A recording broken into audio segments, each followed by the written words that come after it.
Ezt a videót azért állítottuk össze, mert rengeteg kérdést kapunk, és ezek közül a kérdések közül kiválasztottunk 5 darabot, ami olyan érdekes lehet mindenki számára.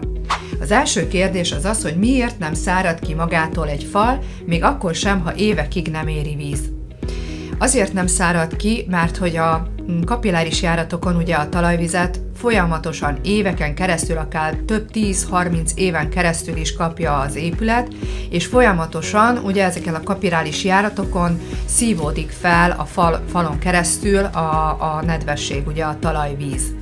És hiába szellőztetünk, hiába teszünk ablakra szellőztetőt, nem fogja megoldani a problémánkat. Sőt, mondok még valamit, hogyha leverjük tégláig a vakolatot, és felhúzzuk egy olyan speciális vakolattal, ami lezárja teljesen a vizet, gondoljatok bele, hogy akkor is mögötte ugyanúgy tocsog most képletesen mondom, de tocsog a vízben a fal. Semmi értelme nincs, sőt, annyira roncsoljuk, annyira lezárjuk, hogy intenzíven kapja a nedvességet, majd a végén akár tényleg végleteket mondok, összedől az épület.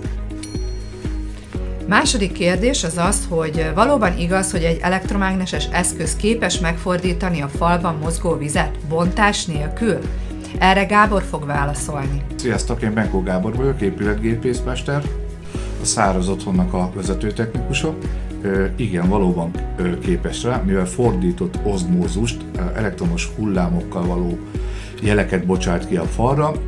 A vizet, mint nehézemet vissza irányítja a talaj felé, illetve a levegőt a kapilláris járatokon a falból elpárologtatja. A harmadik kérdésünk az az volt, hogy miért veszélyes egy régi patinás épület alapját megbontani falnedvesség miatt.